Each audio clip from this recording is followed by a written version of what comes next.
বুঝার তৌফিক নসিব করুন। এরপরে যে প্রশ্নটা আসছে, ইমাম সাহেবের বয়স ৪৫ বছর কিন্তু তিনি এখনো বিয়ে করেন নাই, তার পিছনে নামাজ হবে কি? জি ভাই, এদেশে দুই শ্রেণীর মানুষের জন্য সাধারণ মানুষ বেশি মাসআলা তালাশ করেন। তার এক শ্রেণী হলো ইমাম সাহেব, আর অপর শ্রেণী হলেন মহিলারা। যত ফতোয়া দেখবেন, যত মাসআলা দেখবেন, বিশেষ করে খোঁচানো মাসআলা, এগুলো সব ইমাম সাহেবদের বিরুদ্ধে কিছু মুসল্লি আছে সারাদিন খোঁচান। আর মহিলাদের বিরুদ্ধে সহবাসের পরে গৃহস্থলী কাজ করা যাবে কিনা এই প্রশ্ন আমাদের কাছে আসে, কারণ এটা মহিলাদের বিরুদ্ধে। একই কাজ যদি পুরুষ করে তো সেখানে কোনো মাসআলা তালাশ করতে দেখা যায় না। ভাইরা আমার, ইমাম সাহেবদের ভুল ত্রুটি হলে সেটা অবশ্যই ধরিয়ে দিতে হবে, কারণ ইমামের ভুল হলে শত শত লোক তার অনুসরণ করে বিভ্রান্ত হবে। কিন্তু ইমাম সাহেবদের পেছনে অযাচিতভাবে খোঁচাখুচি করা যাবে না। ভাই, প্রশ্নকর্তা যিনি প্রশ্ন করেছেন হয়তো তার উদ্দেশ্য ভালো ছিল, ইমাম সাহেবের বয়স ৪৫, এখনো বিয়ে করে নাই, তার পেছনে নামাজ পড়া যাবে কিনা। আমার প্রশ্ন হলো, কোন মুক্তাদি সাহেব, কোন মুসল্লি সাহেব যদি বিয়ে না করেন আর বয়স ৪৫ হয়, তার নামাজ হবে কিনা? কি বলেন আপনারা? নামাজ হবে কি হবে না? তো এই প্রশ্ন কেন করেন না যে মুসল্লির নামাজটা হবে কিনা? মুসল্লি বা মুক্তাদির নামাজ যদি হয়, বিয়ে না করলেও ইমামের নামাজও ইনশাআল্লাহ হবে, কারণ ইমামের জন্য আলাদা কোনো মাসআলা নাই। তবে হ্যাঁ, বিবাহের সামর্থ্য থাকলে সাধারণ এবং স্বাভাবিক অবস্থায় বিবাহ করাটাই হলো নবীর আদর্শ সুন্নাত। এজন্য ইমাম সাহেব যদি অকারণে বিবাহ না করে নিজের জীবনকে শেষ করে দেন, অনেক যুবকরা আছেন অবৈধ সম্পর্ক করে যখন ফেল খায় এরপরে বলে আর বিয়ে করব না, আছে না নাই? বলে আজীবন আর বিয়ে করব না। এই যুবক আমও হারাইলো, ছালাও হারাইলো। ছালা হারাইলো কেমনে? কারণ সে একটা সুন্নাতের উপরে আমল করতে পারত, নবীজির কাছাকাছি যেতে পারত, আখিরাতে ধ্বংস হলো, দুনিয়াও ধ্বংস হলো। ঠিক না ভাই? ঠিক। এই জন্য কেউ যদি বিবাহ না করে সারা জীবন তথাকথিত চিরকুমার থাকে, এটা মুহাম্মদুর রাসূলুল্লাহ সাল্লাল্লাহু আলাইহি সাল্লামের আদর্শ না। কিন্তু এর সাথে নামাজের কোনো সম্পর্ক নাই। কারোর হয়তো বিবাহ করার ক্ষমতাই নাই, সে বেচারা করলো না, তো এর সাথে তার নামাজ না হওয়ার কোনো সম্পর্ক নাই। এই মানুষের নামাজ বিশুদ্ধ হবে ইনশাআল্লাহ, যদি তিনি অন্য কোনো অসৎ উদ্দেশ্যে, ওই যে ছাকা খেয়ে বিয়ে না করার যে ব্যাপারটা, এরকম কিছু যদি না থাকে। তো ইমাম সাহেবের ব্যাপারে এটা কল্পনা করা যায় না যে তিনি ছাকা খেয়েছেন, এটা তো আমাদের যুবক ভাইরা বন্ধুরা বেশিরভাগ খায় এরকম। জি, যাক, আমরা আমাদের যুবক ভাইদের জন্য দোয়া করি, তাদের আমও থাকুক, ছালাও থাকুক। আলহামদুলিল্লাহ। চমৎকার একটি প্রশ্ন পেয়েছি। মাহফিলগুলোতে বা অনেক জায়গায় হুজুররা বলেন, কথা বলেন ঠিক কিনা, এটা আসলে ঠিক কিনা? চমৎকার প্রশ্ন ভাই, এবং খুবই দরকারি প্রশ্ন। এই প্রশ্নটা অনেকেই করেন যে হুজুর ওয়াজ করে আবার দর্শকদেরকে জিজ্ঞাসা করেন বলেন ঠিক কিনা। দর্শকরাই যদি ঠিক বেঠিক ঠিক করে দেয়, তাহলে হুজুরের দরকারটা কি? এই যে আবার ঠিক বললেন। যাই হোক ভাই, দেখেন, উপস্থিত শ্রোতাদেরকে মাঝে মধ্যে তাদের আগ্রহ এবং অ্যাটেনশন তাদের মধ্যে সৃষ্টি করবার জন্য, মনোযোগকে নিবদ্ধ করবার জন্য এরকম প্রশ্ন রাখা জায়েজ আছে। এটা ঠিক কিনা বা এরকম আছে কিনা, এরকম জিজ্ঞেস করা জায়েজ আছে। প্রমাণ, আল্লাহ রাব্বুল আলামিন কোরআনে কারীমে বহু জায়গায় মানুষকে জিজ্ঞাসা করেছেন, আলাইসাল্লাহু বিআহকামিল হাকিমিন, আল্লাহ কি সকল শাসকদের শ্রেষ্ঠ বড় শাসক নন? এটা কি আল্লাহ জিজ্ঞাসা করছেন না? তাহলে আল্লাহ জিজ্ঞাসা করলেন কেন? আল্লাহ জিজ্ঞাসা করেছেন, এর মানে কি আল্লাহ জানেন না? নাউজুবিল্লাহ। আল্লাহ তো অবশ্যই জানেন। মানুষকে জিজ্ঞাসা করেছেন কারণ জিজ্ঞাসা করে তার উত্তর দেওয়া, এটার মাধ্যমে মানুষের মধ্যে আগ্রহ অনেক সময় বাড়ে, আর তাছাড়া মানুষকেও তার মনোযোগকে আকৃষ্ট করা হয়। আমাদের প্রিয় নবী সাল্লাল্লাহু আলাইহি সাল্লাম প্রায় সময় তার মজলিসে সাহাবীদেরকে জিজ্ঞাসা করতেন বিভিন্ন প্রশ্ন। তখন সাহাবীরা বলতেন আল্লাহু ওয়া রাসূলুহু আ'লাম, না জানা থাকলে বলতেন এই বিষয়ে আল্লাহ এবং তার রাসূল ভালো জানেন। তাহলে এই যে নবীজি প্রশ্ন করে সাহাবীদের আগ্রহ তৈরি করতেন, এরপরে বলতেন অতএব ঠিক কিনা, আছে কিনা, এটার উত্তর কি, এই ধরনের প্রশ্ন শ্রোতাদের কাছে রাখা এটা কোনো অন্যায় বা ভুল কিছু না। জি, চেয়ারে বসে নামাজ পড়লে নামাজ হবে? একটি কমন প্রশ্ন, আজকাল অনেকে আমাদের এই প্রশ্নটি করতে দেখা যায়। দেখুন, যেই ব্যক্তি দাঁড়ানোর ক্ষমতা রাখে তাকে দাঁড়িয়ে সালাত আদায় করতে হবে। দাঁড়ানোর ক্ষমতা রাখে তিনি বসে বসে যদি সালাত আদায় করেন সালাত হবে না। হ্যাঁ, দাঁড়াইতে পারেন কিন্তু রুকু করতে পারেন না, অর্থাৎ কোমর ভাঙতে পারেন না, অনেক ব্যথা হয়, অসহনীয় ব্যথা, অথবা তার স্থায়ী রোগ হওয়ার আশঙ্কা আছে, পড়ে যাওয়ার আশঙ্কা আছে, অথবা রুকুও করতে পারেন কিন্তু সিজদায় যেতে আসতে পারেন না, কষ্ট হয়, অনেক কষ্ট। তাহলে সেক্ষেত্রে সেই ব্যক্তি দাঁড়াতে পারলে দাঁড়াবেন, রুকুর সময় ইয়াতে বসে চেয়ারে বসে ইশারায় রুকু করে সালাত আদায় করতে পারবেন। আর যদি রুকুও করতে পারেন স্বাভাবিকভাবে, তাহলে দাঁড়াইতেও হবে, রুকুও করতে হবে, সেজদা যাওয়ার সময় চেয়ারে বসে ইশারায় সেজদা করলে সালাত আদায় হবে। একচেটিয়া চেয়ারে বসে নামাজ হবে না, এই ফতোয়াও সঠিক না। আবার একটু কোমর ব্যথা হইলেই চেয়ারে বসে নামাজ শুরু করে দেওয়া, সেটাও সঠিক না। আজকাল মসজিদগুলোতে যে পরিমাণ চেয়ার পাওয়া যায়, মসজিদকে এখন বাইতুল কুরসি মনে হয়। বাইতুল কুরসি মানে বুঝুন তো, চেয়ারের ঘর মনে হয় যে কোনো চেয়ারের শোরুম টুম, এক প্রান্ত ধরে শুধু প্লাস্টিকের চেয়ার আর চেয়ার, মানে চেয়ারের দোকানে আসছে কিনা সন্দেহ দেখা দেয়। 10 বছর 20 বছর আগেও তো এত কোমর ব্যথার রোগী দেশে ছিল না, কিন্তু এখন কোত্থেকে তো আসছে। সারা দুনিয়া দাবড়ায় বেড়ায়, লাফায় লাফায় হাঁটতে হাঁটতে মসজিদে আসছে, মসজিদে এসে ধপাস করে বসে চেয়ারে নামাজ পড়তেছে। একটু কোমর ব্যথা হয়েছে, বলে যে শরীরটা খারাপ, চেয়ারে বসে নামাজ পড়া শুরু করছে। এই ফ্যাশন করে সালাত আদায় করলে সেই সালাত হবে না। হ্যাঁ, আপনি রুকু করতে পারেন না, সিজদা করতে পারেন না, অসহনীয় ব্যথা যন্ত্রণা, অথবা এরকম যদি আপনি করতে থাকেন, একজন দিনদার এবং অভিজ্ঞ ডাক্তার, দুই যোগ্যতা থাকতে হবে ডাক্তারের মধ্যে। যে ডাক্তার নামাজ কালামের গুরুত্ব বুঝেন এবং ডাক্তারও ভালো, তিনি যদি বলেন যে না, আপনি এভাবে নিয়মিত রুকু সিজদা করলে আপনার স্থায়ী রোগ হতে পারে, তখন আপনি বসে রুকু সিজদা করতে পারবেন। যে ব্যক্তি দাঁড়ানোর ক্ষমতা রাখে না, তিনি বসে বসে হাত বেঁধে সালাত আদায় করতে পারবেন। ফাত্তাকুল্লাহ মাস্তাতা'তুম, আল্লাহ বলেছেন তোমাদের যতটুকু সাধ্যে কুলায় ততটুকু আল্লাহকে ভয় করো। অতএব আপনার সাধ্য যেখানে শেষ হয়ে যাবে, তারপরে বিকল্প আপনি নিতে পারবেন ইনশাআল্লাহ। আলহামদুলিল্লাহ। পরের প্রশ্নটি হচ্ছে যে ব্যভিচার যারা করে তাদের কি বিচার হবে? জি ভাই, ব্যভিচার মানে জেনা, যারা জেনা করে তাদের বিচার হবে কিনা? অবশ্যই বিচার হবে। জেনা এমন একটি অপরাধ, যে অপরাধের সাজা আল্লাহ তাআলা দুনিয়াতে রেখেছেন। অবিবাহিত যদি হয় তাদের শাস্তি বেত্রাঘাত, বিবাহিত হলে তাদের শাস্তি মৃত্যুদণ্ড, রজম। কোরআনে কারিমে সুস্পষ্টভাবে আল্লাহ রাব্বুল আলামিন জেনার শাস্তি সম্পর্কে আলোকপাত করেছেন। আর আখিরাতে যদি কেউ জেনার শাস্তি করে তওবা ছাড়া, গুনাহ আল্লাহর কাছ থেকে মাপ নেওয়া ছাড়া যায়, তাহলে সেক্ষেত্রে তার শাস্তি কি হবে? প্রিয় নবী সাল্লাল্লাহু আলাইহি ওয়াসাল্লাম মেরাজে সেটি দেখে এসেছেন। অত্যন্ত ভয়াবহ শাস্তির কথা বলা হয়েছে। জাহান্নামের আগুনে তাদের শাস্তি দেওয়া হবে, বিভিন্নভাবে শাস্তি দেওয়া হবে।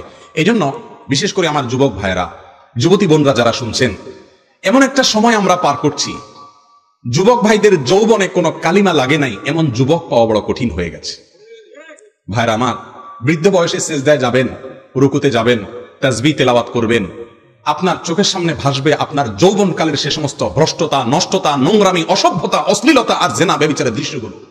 ঠিক না বেঠিক? আপনি সিজদায় যাবেন, আপনার চোখের সামনে ভাসবে আপনার সেই ফেলে আসা দিনগুলোর অসভ্যতা এবং নোংরামিগুলো। অপরাধের অদৃশ্য দাহন আপনাকে জ্বালাতে থাকবে। যৌবনকাল ওয়ান টাইম চলে যাবে একভাবে। ভাইরা আমার, যদি এটাকে পবিত্র রাখতে পারেন, সংগ্রাম করতে পারেন শয়তানের বিরুদ্ধে, নিজের বিরুদ্ধে, ইনশাআল্লাহ বিইذনিল্লাহ আপনার এই যৌবনকালকে সারা জীবন আপনি এনজয় করে যাবেন, ইবাদতে মজা পাবেন।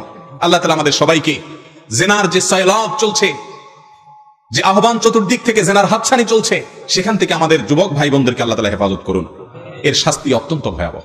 জি আলহামদুলিল্লাহ।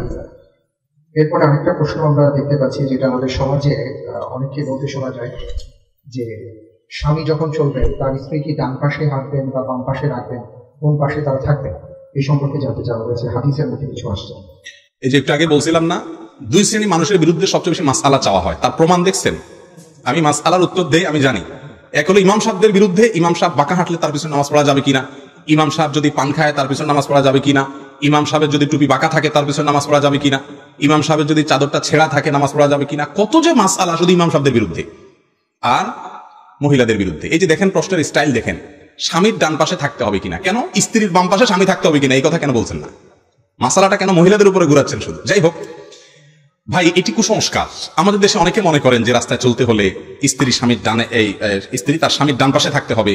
অনেকে মনে করে বিছানায় যখন তারা ঘুমাতে যাবেন তখনও বিশেষ কোনো এক পাশে থাকতে হবে, স্বামীর ডানে বা বামে। এরকম কোনো কথা কোরআন হাদিসে নাই, এগুলো ভুয়া কথাবার্তা। এমনকি আরো নানা রকমের কথা প্রচলিত আছে এই ডানে বামে নিয়ে। হ্যাঁ, সালাত যদি স্বামী স্ত্রী একসাথে আদায় করেন তাহলে স্বামী সামনে দাঁড়াবেন, স্ত্রী পেছনে দাঁড়াবেন, এখানে ডান আর বাম নাই। কথা কি বুঝাতে পারছি? এছাড়া কোনো জায়গায় স্বামীর ডানে থাকতে হবে বামে থাকতে হবে এমন কোনো কথা কোরআন হাদিসে, ডানে বামে সামনে পিছে সব জায়গায় থাকতে পারবে স্ত্রী। এত বেশি স্বাধীনতা আল্লাহ তাআলা দিয়েছেন স্ত্রীকে, যেমন পুরুষকে দিয়েছেন। অতএব ধর্মের নামে এ সমস্ত কথা বলে ধর্মের অবমাননা এবং অপমান কেউ করবেন না। জি, পরের প্রশ্ন আসছে যে কারিগরি শিক্ষা নিতে গিয়ে যদি ছেলে মেয়ে একসাথে ক্লাস করে বা পড়ে, সেটা জায়েজ হবে কিনা, অর্থাৎ সহশিক্ষার ব্যাপারটা এখানে আসছে। দেখুন, নারী এবং পুরুষ একসঙ্গে পর্দা ছাড়া যদি একই সাথে মিলেমিশে কোথাও শিক্ষা গ্রহণ করে অথবা কাজ করে, ইসলামী শরীয়ত সেটাকে হারাম করেছে। কেন হারাম করেছে? কারণ নারী এবং পুরুষ একসাথে মিশে একাকার হয়ে গেলে সমাজ অনাচারে পরিপূর্ণ হয়ে যাবে। ঠিক না ঠিক? সমাজ অস্থিতিশীল হয়ে যাবে, সমাজ নষ্ট হয়ে যাবে, পরিবারগুলো ভেঙে যাবে, স্বামী স্ত্রীর মধ্যে কমিটমেন্ট থাকবে না, সন্তানের সাথে মা বাবার কমিটমেন্ট, শ্রদ্ধা এবং স্নেহের যে সম্পর্ক সেটা থাকবে না। এর সবচেয়ে জ্বলন্ত প্রমাণ হলো সেই সমস্ত দেশগুলো যারা অবাধ মিলামেশার সুযোগ করে দিয়েছে, তাদের দেশে পারিবারিক বন্ধনগুলো কি পরিমাণ ঠুনকো, বরং ধ্বংস হয়ে গেছে আমরা কে না জানি বলেন। সে সমস্ত দেশে প্রত্যেক স্বামীর বা বেশিরভাগ স্বামীরই গার্লফ্রেন্ড আছে, আবার স্ত্রীর বয়ফ্রেন্ড আছে। মা বাবাদের ঠিকানা বাসা বাড়ি না হয় বৃদ্ধাশ্রম হচ্ছে। ঠিক না ঠিক? 7-8 উঠলেই ছেলেরা মেয়েরা বাবা মাকে ছেড়ে আলাদা বাসা বাড়ি নিয়ে থাকার তাদের মধ্যে রেওয়াজ প্রচলন দেখা যায়। অতএব নারী এবং পুরুষের অবাধ মেলামেশা এটা সমাজকে ধ্বংস করবে, মানব সভ্যতাকে ধ্বংস করবে। মানুষের সৃষ্টিকর্তা জানেন কিসে অকল্যাণ, সেই জন্য বিধান দিয়েছেন। এই জন্য রাসূল করিম সাল্লাল্লাহু আলাইহি ওয়াসাল্লাম বলেছেন, খায়রু সুফুফুর রিজালি আউয়ালুহা ওয়া খায়রু সুফুফুন নিসাই আখিরুহা। নামাজের মধ্যেও যদি নারী এবং পুরুষ একত্র হয়, তাহলে পুরুষরা আলাদা পৃথকভাবে সামনে সফ করবেন, কাতারে দাঁড়াবেন, আর মেয়েরা পৃথকভাবে আলাদা সফ করে কাতার করে দাঁড়াবেন। একসাথে দাঁড়ানোর কোনো সুযোগ নাই। আমাদের দেশে একটা গ্রুপ আছে হেজবুত তাওহীদ নাম। এদের দেখবেন যে বিভিন্ন সভা সমাবেশে মহিলাদেরকে সামনে বসায়, লেডিস ফার্স্ট। ঠিক না ঠিক? ভাই, কাজের ক্ষেত্রে, সেবার ক্ষেত্রে অবশ্যই লেডিস ফার্স্ট, কিন্তু সব জায়গাতে লেডিস ফার্স্ট অথবা লেডিসে আপনি আপনার মধ্যে জগা খিচুড়ি করে যদি মিশায় নেন, তাহলে সমাজে অশান্তি হবে, বিশৃঙ্খলা হবে, জেনা ব্যভিচার বাড়বে এবং সম্পর্কগুলো নষ্ট হবে। ঠিক না ঠিক?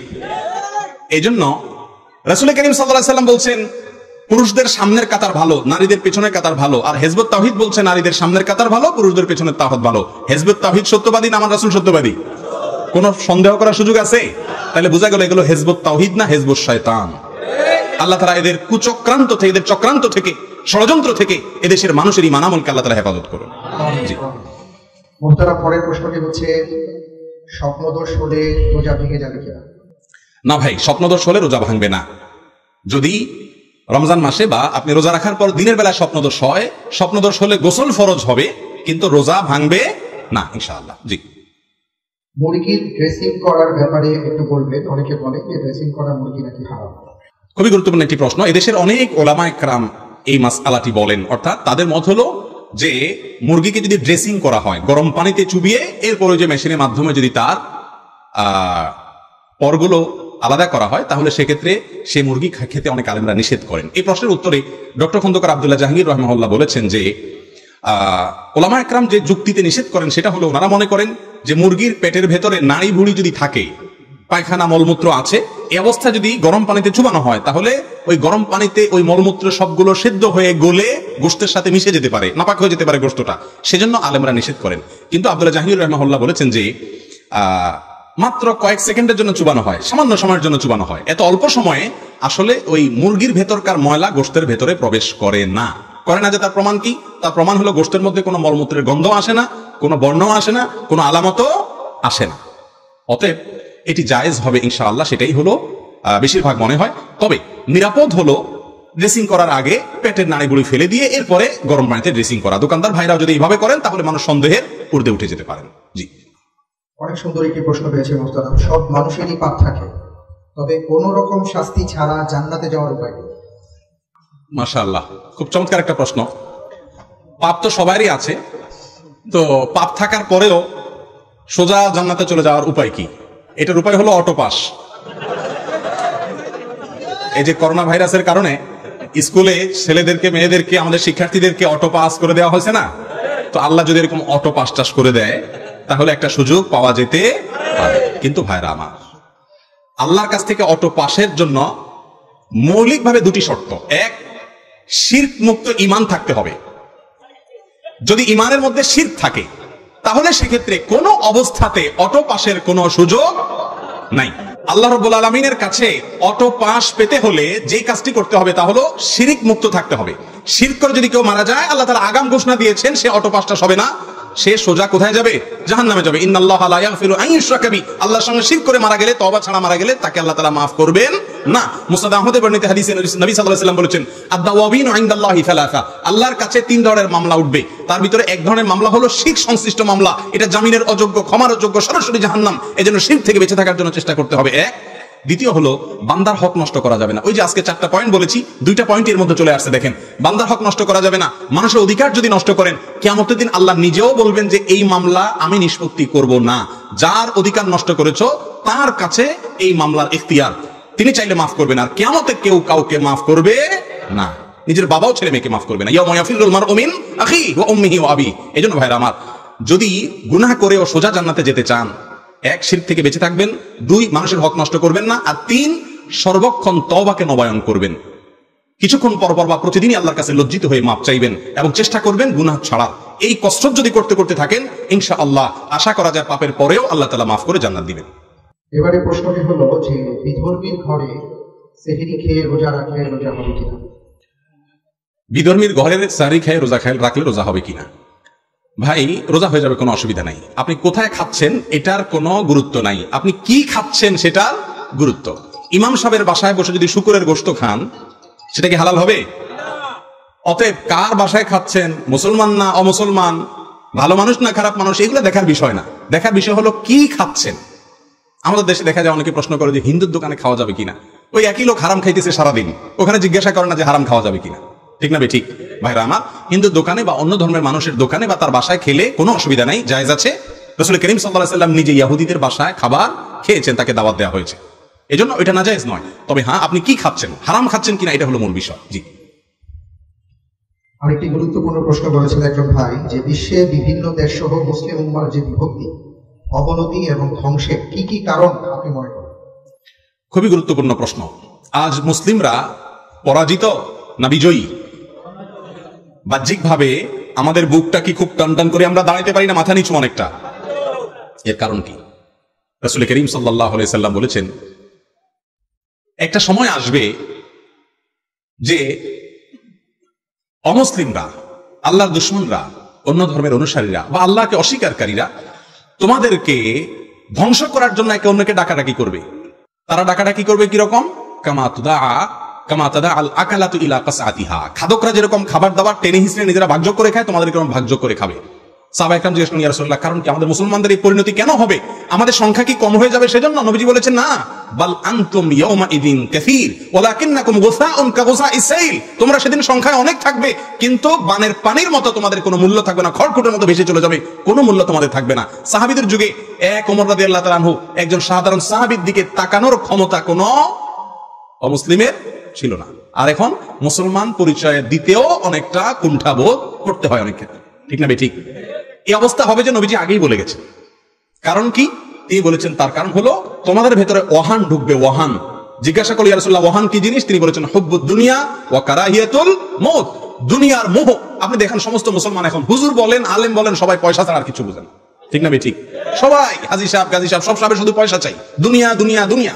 দুনিয়ার মোহ যখন ভরে যাবে মুসলমানদের মধ্যে, আর মৃত্যু ভীতি এটা যখন অনেক বেশি হয়ে যায় মানুষের মধ্যে, তখন লাঞ্ছনা অবধারিত হয়ে যাবে। অতএব এটি একটি কারণ।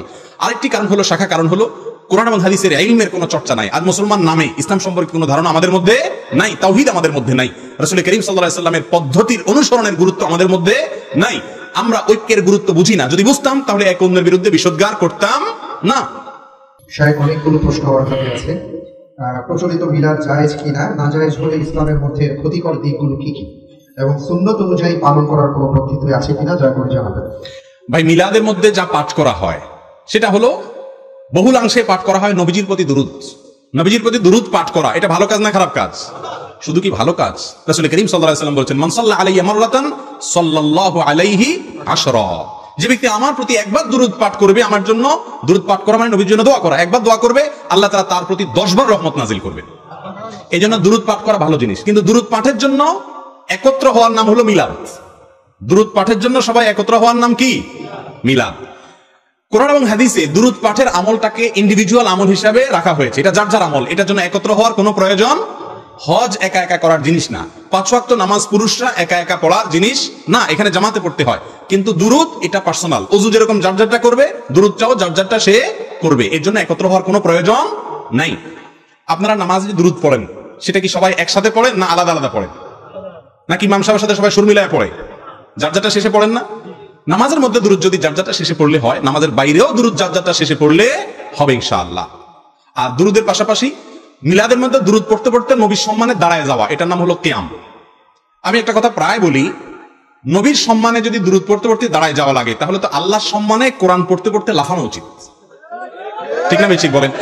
নবীর সম্মানে দুরূদ পড়তে পড়তে যদি দাঁড়ায় যাওয়া লাগে, তাহলে তো কোরআন তেলাওয়াতের সময় কোরআন আল্লাহর কালাম, ওইটা করার সময় তো ফ্যানে ঝুলে থাকা উচিত।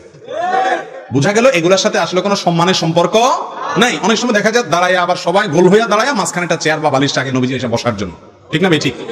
তো নবীজি আসবে কিভাবে? সবাই গোল হইয়া দাঁড়াইছেন, মাঝখানে বালিশ রাখছেন, উনি আসবেনটা কোন দিক দিয়া? সে রাস্তাই তো বন্ধ করে দিচ্ছে।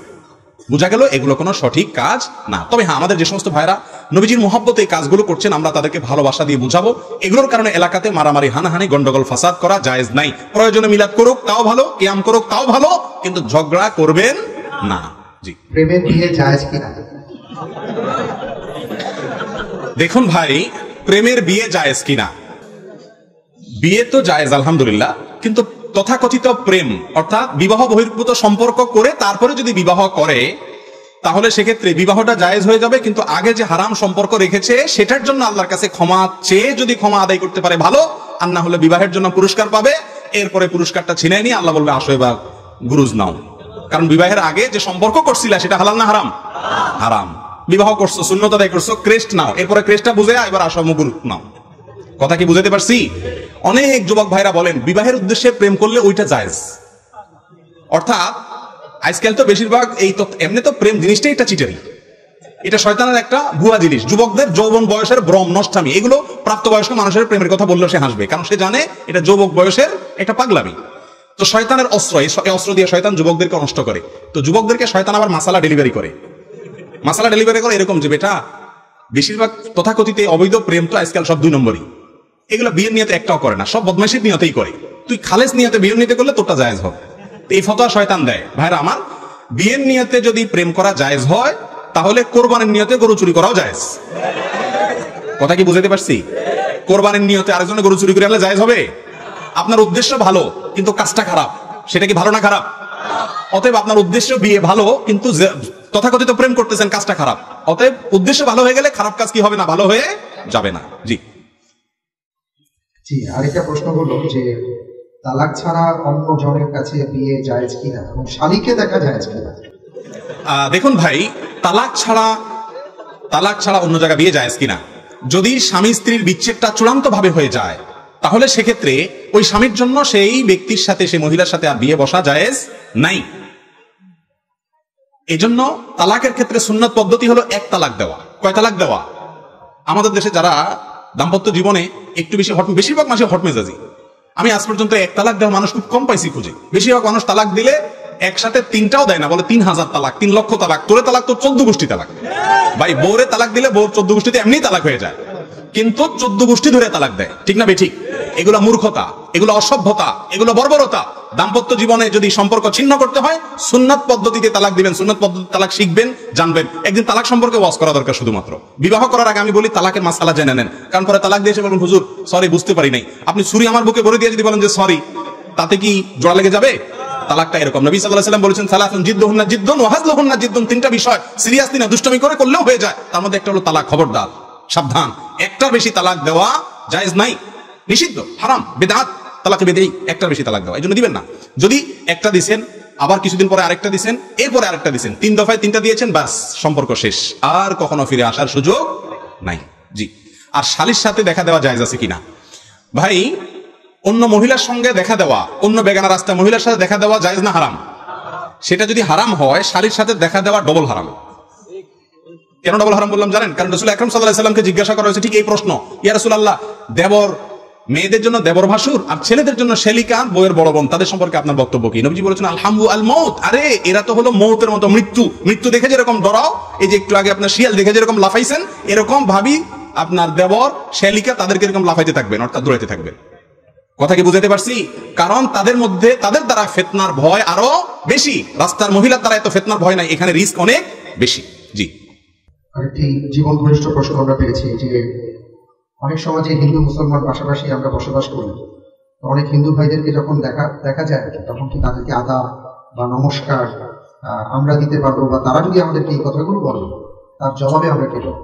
অমুসলিম ভাইদের সাথে দেখা সাক্ষাৎ হলে তাদের প্রতি আমরা স্বাভাবিক যে সৌহার্দ্য প্রকাশ হয়, স্বাভাবিক যে সম্প্রীতি প্রকাশ হয়, সেগুলো আমরা তাদের সাথে আমরা বিনিময় করব। যেমন আপনার সুপ্রভাত, good morning, good evening, welcome, ইংরেজিতে বাংলাতে যা মনে চায় বলেন, সমস্যা নেই। কিন্তু আপনার ধর্মীয় অভিবাদন সালাম এটা তাদেরকে দিবেন না, এমনকি তাদের ধর্মীয় অভিবাদনও তাদেরকে দিবেন, কারণ ধর্মটা যার যার তার তার, নাকি সবার? আজকাল তো কথা হচ্ছে বলে ধর্ম যার যার, এই উৎসব, এই মজার, এগুলা সব সবার। আমরা সবাই খুব সুবিধাবাদী মুসলমান, বুঝলেন না কথা? মজার ক্ষেত্রে আমরা সব একাকার হয়ে যেতে চাই, এগুলো জায়েজ না, এগুলো ভুল কথা, শয়তানি কথা এগুলো। ধর্ম যার যার, উৎসবও তার তার, ধর্ম যার যার, কৃষ্টি কালচারও তার তার। অতএব তার ধর্মের কৃষ্টি কালচার তিনি তার ধর্মে চর্চা করবেন, আপনারটা আপনার ধর্মে চর্চা করবেন। তাদেরকে এমনি স্বাভাবিকভাবে অবশ্যই তাদের প্রতি সৌজন্যতা বজায় রাখবেন। আল্লাহ তাআলা কোরআনে কারীমে সূরা হুজুরাতে বলেছেন, লা ইয়ানহাকুমুল্লাহু আনিল লাযিনা লাম ইউকাতিলুকুম ফিদ দীনি ওয়া লাম ইখরিজুকুম মিন দিয়ারিকুম আন তাবাররুহুম ওয়া তুকসিতু ইলাইহিম ইন্নাল্লাহা ইউহিব্বুল মুকসিতিন। অমুসলিমরা যদি তোমাদের প্রতি জুলুম না করে, তোমাদের সাথে সহাবস্থান করে, তাদের সাথে সুন্দর আচরণ করতে আল্লাহ নিষেধ তো করেনই না, বরং সদাচরণ করলে বা ন্যায়নিষ্ঠ আচরণ করলে আল্লাহ তাআলা তাদেরকে আরো বেশি ভালোবাসেন। জি। ঈমান বাড়ানোর পদ্ধতি, ঈমান বৃদ্ধি হওয়ার পদ্ধতি কি? ঈমান বৃদ্ধি হওয়ার সবচেয়ে সহজ এবং সঠিক এবং সরাসরি পদ্ধতি হলো আল্লাহর কালাম অর্থ সহকারে বুঝে তেলাওয়াত করা, ব্যাখ্যা সহকারে জানা। এটা হলো ঈমান বৃদ্ধি হওয়ার সবচেয়ে সরল পদ্ধতি। আল্লাহ তাআলা কোরআনে কারীমে বলেছেন, ওয়া ইযা তুলিয়াত আলাইহিম আয়াতুনা যাদাতহুম ঈমানা। যখন আল্লাহর আয়াতকে তেলাওয়াত করা হয় তখন মানুষের ঈমান বাড়ে। এজন্য কোরআনের আয়াত তেলাওয়াত করবেন, অর্থ সহকারে বুঝবেন, আল্লাহর কথা জানবেন। যত বেশি জানবেন তত বেশি ঈমান বৃদ্ধি হবে। কোরআন অর্থ সহকারে বুঝেন এমন কোন মানুষ এখানে আছেন থাকলে হাত তোলেন তো। বুঝে পড়েন কোরআন অর্থ সহকারে, বাংলা কোরআন, কোন আলেমের তত্ত্বাবধানে থেকে। দেখেন কয়টা হাত উঠছে, সুবহানাল্লাহ। আচ্ছা হাত নামান। এমনি বুঝা ছাড়া কোরআন তেলাওয়াত করেন এরকম মানুষ যারা আছেন হাত তোলেন। এবার প্রায় 100% হাত উঠবে, ঠিক না বে ঠিক? কোরআন কি শুধুমাত্র মন্ত্রের মতো পড়ার জন্য আসছে ভাইরা আমার? আল্লাহ কোরআন দিয়েছেন আমাদের পথ দেখার জন্য, আর পথ কোরআন থেকে পেতে হলে বুঝতে হবে না? এজন্য বোঝার চেষ্টা করবেন। আল্লাহ তাআলা আমাদের সবাইকে তৌফিক নসিব করুন। সালাত আদায়ের সময় আমরা যে সূরা তিলাওয়াত করি সেটা মনে মনে পড়ি, সেই সময় যদি শ্বাস নিতে হয় ওই সময় কি মনে মনে পড়া যাবে? শ্বাস নিতে হলে মনে মনে পড়া যাবে না। প্রশ্নটা হলো এরকম যে সূরা পড়তে পড়তে আমি এক জায়গায় শ্বাস নিলাম, তো শ্বাস নেওয়ার সময়টা আর নষ্ট করে লাভ করি, আমি মনে মনে পড়লাম আর কি। আমরা তো আসলে খুব সময়ের হেফাজত করা মানুষ, তাই না? এই যুগে আমরা প্রতিটা সেকেন্ডকে হিসাব করি, ফেসবুকে প্রতিটা স্ক্রলে প্রতিটা টানের সওয়াব হয়, নেকি হয়। অতএব এইরকম একটা প্রজন্ম যে সারাদিন স্ক্রল করতে থাকে সওয়াবের উদ্দেশ্যে, তারা নামাজের মধ্যে নিঃশ্বাস নিতে হয় ওই টাইমটা তেলাওয়াত না করে থাকতে পারে না, মনে মনে তেলাওয়াত করে। সুবহানাল্লাহ। কে ভাইরা আমার, আসলে ব্যাপারটা তার উল্টো। যখন নিঃশ্বাস ছাড়বেন তখন তেলাওয়াত করবেন না, মনে মনে তেলাওয়াত করলে নামাজ আদায় হবে না। নিঃশ্বাস ছাড়লেন, হাই আসলো, হাই ছাড়লেন, এগুলো বন্ধ করে তারপরে যেখানে থামছেন ওখান থেকে আবার তেলাওয়াত শুরু করবেন। জি। জুমার সালাতের খুতবা নির্ধারিত সময়ের আগে শেষ হয়ে গেলে ইমাম সাহেব কি নামাজ শুরু করে দিবেন নাকি নির্ধারিত সময়ের জন্য অপেক্ষা করবেন? ইমাম সাহেব বা খতিব সাহেবের উচিত হলো খুতবাকে এমন ভাবে পড়া, এমন ভাবে খুতবা নিবেদন করা মুসল্লিদের উদ্দেশ্যে যেন জামাতের নির্দিষ্ট সময় পর্যন্ত যায়, প্রয়োজন একটু বেশি যায়, 1-2 মিনিট কম যেন না যায়। কারণ অনেক মুসল্লি আপনার হয়তো তিনি নির্দিষ্ট সময়ের কথা মাথায় রেখে এখানে আসবেন দূর থেকে, তিনি এসে জামাত পাবেন না, এই জন্য আগে দাঁড়ানো উচিত না। তবে হ্যাঁ, 1-2 মিনিট এদিক সেদিক হলে সেটাতে কোনো অসুবিধা নাই। ইমাম সাহেবের ব্যালেন্স থাকা উচিত সে বিষয়টা। জি। কেউ যদি একাধিক বিয়ে করেন, 2টি, 3টি বা 4টি, তাহলে কি এই 4টি বিয়ে করলে কি 4টি বাড়ি লাগবে নাকি সবাইকে নিয়ে একটি বাসায় থাকা যাবে পরিবারের মতো করে? ভাই, একাধিক বিয়ে যদি করেন তাহলে স্ত্রীর ভরণ পোষণ এবং তার আবাসনের ব্যবস্থা করতে হবে। প্রত্যেক স্ত্রীকে আলাদা আবাসন দিতে হবে, তার অবস্থা অনুযায়ী, আপনার সামর্থ্য অনুযায়ী তাকে পৃথক আবাসন দিতে হবে। সেই পৃথক আবাসনটা আপনি একই বিল্ডিং এর কয়েকটা ফ্ল্যাটে দিতে পারেন অথবা কয়েকটা ফ্লোরে দিতে পারেন। একই বাসার মধ্যে, একই ঘরের মধ্যে রাখলে তো গৃহযুদ্ধ বাঁধবে, অতএব ওইটার তো প্রশ্নই ওঠে না। অবশ্যই আলাদা আলাদা রাখার ব্যবস্থা করবেন, কিন্তু তাই বলে আলাদা আলাদা বাড়ি বা বিল্ডিং করে ফেলতে হবে না, সামর্থ্য অনুযায়ী অবশ্যই করতে হবে। তবে একাধিক বিয়ে করার ক্ষেত্রে একাধিক বিয়ে করে ইনসাফ আপনি প্রতিষ্ঠা করতে পারবেন কিনা সেটা হলো প্রথম গুরুত্বপূর্ণ বিষয়। এই যুগে বেশিরভাগ মানুষ দেখা যায় যারা একাধিক বিয়ে করে, রিকশাওয়ালা, টোকায়, রংবাজ, বিয়ে 3টা-4টা করে বউ কোনটা আছে কোথায় খবর নেই। ইসলামের গুরুত্বপূর্ণ একটা জায়েজ বিধানকে তামাশায় পরিণত করেছে এই শ্রেণী মানুষ, ঠিক না ঠিক? জি। বিকাশ থেকে 6 মাস বা 1 বছর পর যে সকল ইন্টারেস্ট আসে সেটা কি ভোগ করা যাবে? না, এটা ভোগ করা যাবে না। বিকাশ থেকে যে ইন্টারেস্টটা আসে, ইন্টারেস্ট তো সুদ। সুদকে এখন ইংরেজিতে নাম দিয়েছি আমরা ইন্টারেস্ট, মানে অনেক স্বাদ, তাই নাকি? দেখুন ভাই, সুদকে আল্লাহ রাব্বুল আলামিন হারাম করেছেন, আর এত ডেঞ্জারাস একটা বিষয়। আল্লাহ তাআলা বলেছেন ফাআযানু বিহারবিন মিনাল্লাহি ওয়া রাসূলি, আল্লাহ এবং তার রাসূলের বিরুদ্ধে যুদ্ধের জন্য প্রস্তুতি নাও। এত বড় কথা আল্লাহ অন্য কোনো অপরাধের ক্ষেত্রে বলেন না, সুদের ক্ষেত্রে বলেছেন। এজন্য বিকাশে সুদ বন্ধ করার অপশন আছে, সুদ বন্ধ করে রাখবেন, তাহলে আপনার টাকা পয়সা যাই থাকুক কি আসবে না, সুদ আসবে না। যদি সুদ এসে যায় তাহলে এটা ভোগ করতে পারবেন না, কোনো গরিব দুঃখীকে দান করে দিবেন, জায়েজ হবে না, হারাম হবে। জি। আযানের আগে দরুদ পড়া যাবে কিনা? দুরুদ আজানের আগে পাঠ করার জিনিস না, দুরুদ পাঠ করতে হয় আজানের পরে। চট্টগ্রাম এলাকাতে আরো কোন কোন এলাকাতে দেখা যায় আজানের আগে কি কি কতগুলা বলে তারা আলাদা করে, তাই না? অনেক এলাকাতে আছে না? তো এগুলো সম্পূর্ণ বিদআত। যে জিনিসটা কোরআন হাদিসে নাই সেটা ইসলামের নামে নতুন কিছু যুক্ত করে দেওয়া। অনেকে আবার বেদাতের কথা বললেই বলে ক্যামেরাও বেদাত, মাইকও বেদাত। এরা আসলে বেদাতের অর্থ বুঝে নাই। গায়রে দীরা দীশু মুরদান বিদআতাস্ত। মুফতি ফজলুল্লাহ রাহিমাহুল্লাহ বাংলাদেশে একজন বড় আলেম ছিলেন, তিনি বলেছেন গায়রে দীরা দীশু মুরদান বিদআতাস্ত, যেটা ধর্ম নয় সেটাকে ধর্ম মনে করাটা হলো কি? বিদআত। এই মাইক তো ধর্মের কিছু না, এটা দুনিয়া, ক্যামেরা দুনিয়া, বাস দুনিয়া, প্লেন বিমান এগুলো সব দুনিয়া, দুনিয়ার কাজ। এগুলোকে শরীয়তে বিদআত বলে না, এগুলো জায়েজ কাজ। সওয়াব মনে করি কোনো কাজ যদি করে অথচ সেটা করতে কোরআন হাদিসে বলা হয় নাই, তাহলে সেটার নাম হলো বিদআত। অতএব আপনার এই জিনিসটি বিদআত হবে, আজানের আগে দুরূদ পাঠ করবেন না। তবে হ্যাঁ, আজানের শেষে দুরূদ পাঠ করার কথা বিশুদ্ধ হাদিস দ্বারায় প্রমাণিত। আজানের যে দোয়া পড়বেন সেই দোয়া আল্লাহুম্মা রাব্বা হাযিহি দাওয়াত তাম্মা, এই দোয়ার আগে বা পরে আজানের শেষে আপনি দুরূদ পাঠ করবেন। জি। জানাজার সালাত আদায় করার সময় জুতা নিয়ে পড়া যাবে কিনা? জি ভাই, জানাজার সালাতের সময় পায়ে জুতা থাকলে আমরা জুতা খুলে ফেলতে হবে কিনা? আমাদের দেশে বেশিরভাগ মানুষ দেখা যায় জানাজার নামাজের সময় পায়ে জুতা থাকলে জুতা খুলে সামনে রেখে তারপরে দাঁড়ায়, ঠিক না ভাই? ঠিক। রাসূল করিম সাল্লাল্লাহু আলাইহি সাল্লাম বলেছেন ইহুদিরা জুতা পরে নামাজ পড়তে অস্বীকৃতি জানায়, অতএব তোমাদের জন্য কখনো প্রয়োজন হলে তোমরা জুতা পরে নামাজ পড়িও। এই জন্য জানাজার নামাজের সময় পায়ে জুতা থাকলে ওটা খোলার কোনো প্রয়োজন নাই। তবে গ্রামে বা এমন কোন এলাকায় যদি থাকেন যেখানে বিভিন্ন জায়গায় মলমূত্র পড়ে থাকতে পারে, আপনার জুতার তলায় নাপাক লেগে থাকতে পারে, এরকম সম্ভাবনা থাকে, বা আপনি দেখতে পান তলাতে কিছু একটা আছে নাপাক মনে হচ্ছে, তাহলে সেক্ষেত্রে আপনি জুতা সামনে খুলে রেখে অথবা জুতা খুলে তার উপরে দাঁড়াইতে পারবেন। কথা কি বুঝতে পারছি? কিন্তু অটোমেটিক আপনার জানাজার জন্য দাঁড়াইলেই জুতা খুলে ফেলতে হবে এমন কোনো বাধ্যবাধকতা নাই। জি। নামাজের নিয়ত করতেই হবে কিনা এই ব্যাপারে তিনি জানতে চাইছেন। নিয়ত করতেই হবে, নিয়ত না করলে কোনো ইবাদত কবুল হবে না। ইন্নামাল আমালু বিন্নিয়াত, সকল আমল নিয়তের উপর নির্ভর করে। নিয়ত করা এক জিনিস আর নিয়ত বলা আরেক জিনিস। নিয়ত বলা শরীয়তে নাই, নিয়ত করা শরীয়তে আছে। করতে হয় মনে মনে আর বলতে হয় মুখ দিয়ে, ঠিক না ভাই? ঠিক। কোরআন হাদিসে কোথাও নিয়ত বলতে বলা হয় নাই। আমরা নামাইতেন প্রায়তন এগুলা সব ওই বগদাদি কায়দায় পাই, মক্কা বা মদিনার কায়দায় নাই। আমরা কি বগদাদ থেকে ইসলাম আসছে না মক্কা মদিনা থেকে আসছে? তাহলে বগদাদি কায়দা থেকে আপনি কেন নিয়ত নেবেন? অতএব আপনি কি নামাজ পড়ছেন মনে মনে ইচ্ছা করার নাম হলো কি? নিয়ত করা। অনেকে জিজ্ঞাসা করবেন আপনি কি সামনের বছর হজে যাবেন কিনা? বলে হ্যাঁ, সামনের বছর হজে যাওয়ার নিয়ত করছি। বলে না, এই নিয়ত করছি মানে কি? মনে মনে ইচ্ছা করছি। উনি কি বলছেন নাওয়াইতু আন আযহাবা ইলাল হজ্জ হাযাল আম, এই বছর আমি হজে যাব, এরকম কোন আরবিতে নামাইতে পড়ে?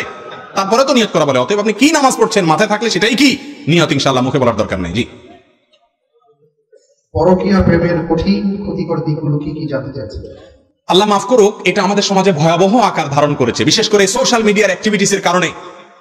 মেয়েরা ছেলেরা কেউ কারোর সাথে কম যায় না। বাসায় আসা স্ত্রীর সাথে ভালোবাসার অভিনয় করে, কিন্তু ফেসবুকে মেসেঞ্জারে অবৈধ সম্পর্ক বিভিন্ন লোকজনের সাথে করে। একই কথা নারী পুরুষ সকলের জন্য প্রযোজ্য। মনে রাখবেন, যদি বিবাহিত মানুষ পরকীয়া করে এবং জেনায় লিপ্ত হয়, ইসলামের শরীয়তে তার শাস্তি হলো সবচেয়ে জঘন্য, রজম, মৃত্যুদণ্ড। আর আখিরাতে তো জাহান্নামের শাস্তি অবশ্যই আছে। মনে রাখবেন, দাম্পত্য জীবনে সুখ আর শান্তি ধ্বংস হয়ে যায় যখন স্বামী তলে তলে স্ত্রীর সঙ্গে খেয়ানত করে, আর স্ত্রীও তলে তলে স্বামীর সাথে ভালোবাসার অভিনয় করে, অন্য কারোর সাথে খেয়ানত করে। আল্লাহ তাআলা আমাদের সবাইকে হারাম কাজগুলো থেকে বেঁচে থাকার মতো ঈমানি শক্তি দান করুন।